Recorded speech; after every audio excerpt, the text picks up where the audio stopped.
Para ano ba yan? Hindi mo naman nagawa. Kaya ang ginagawa. Okay. Yeah. Percent na nga lang eh. Kaya na nga yun. Ano ba yan? Ingay. Nagraraya naman para kay Lila din. Rally sila ng rally. Kung saan buhat sila ng mabuti. Kung saan walang rally ngayon.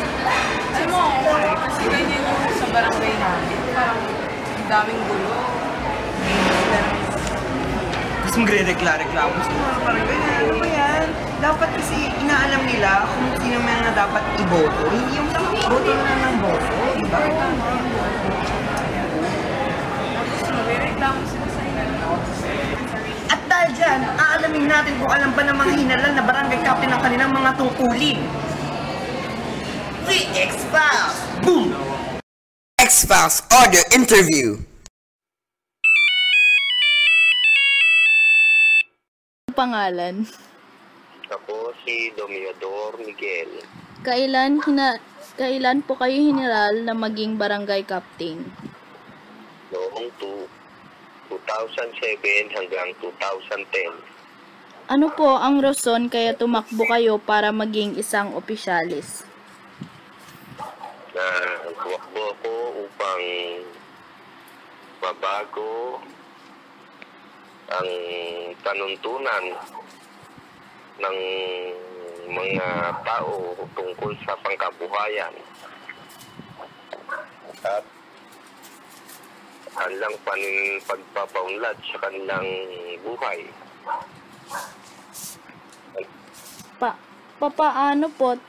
Papaano nyo po tinugunan ang trabaho nyo?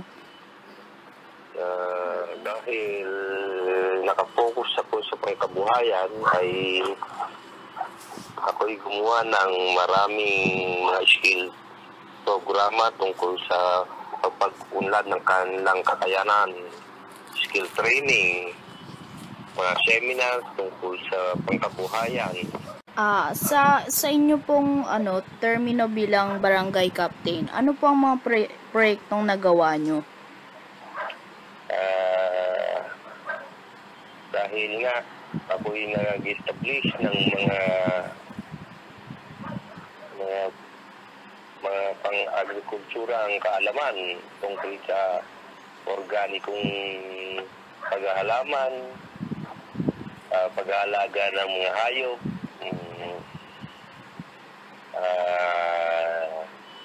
may iba pang mga tungkol naman sa paggawa ng mga teknikal katulad ng pagmekaniko. Sa tingin nyo po, ano po ang dapat na ginagawa ng isang barangay chairman? Ang barangay chairman ay dapat niyang malaman ang tinatawag na good governance. Dapat naintindihan niya kung paano magpapalalakarin ng maayos ang barangay. Alam din niya kung ano ang kanyang obligasyon sa kanyang nasa satupan. At ang mga basic services ay dapat makarating sa mga kinakaukulan, sa mga constituents. Siguro yun ang mga bagay na alam kong makakatulong sa kanila. Thank you po. Thank you po. Thank you rin.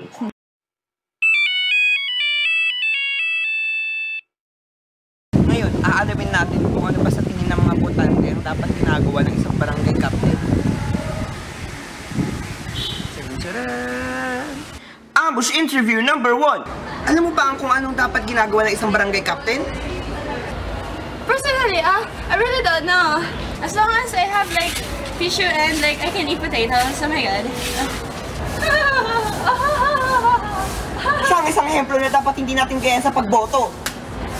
Ambush interview number 2. Ikaw, kuya, alam mo ba kung anong dapat ginagawa ng isang barangay captain? Okay naman. Ano dapat ang ginagawa niya? na gagabay sa mga kabarangay niya. Maraming salamat kuya. Siya ang isang ehemplo na dapat natin gayahin sa pagboto. Ambush interview number 3. Ako na lang muna. Iistorbohin kita sa inyong pagkain. May tatanungin lang akong isang bagay. Alam mo ba kung anong dapat ginagawa ng isang barangay captain?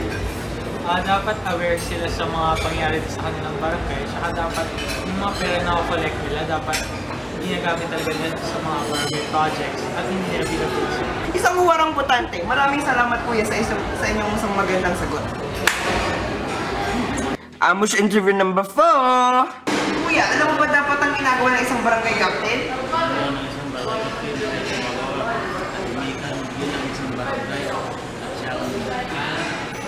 Dadala ng ng magandang Salamat sa iyong isang magandang sagot. Tama ang kanyang sinabi. Dapat natin siyang gayahin. Nalaman natin na iba-iba pa lang kaalaman ng mga botante sa kung ano ang tungkulin ng barangay captain. Nalaman din natin na tama naman pala ang ginagawa ng ating ilang mga opisyales.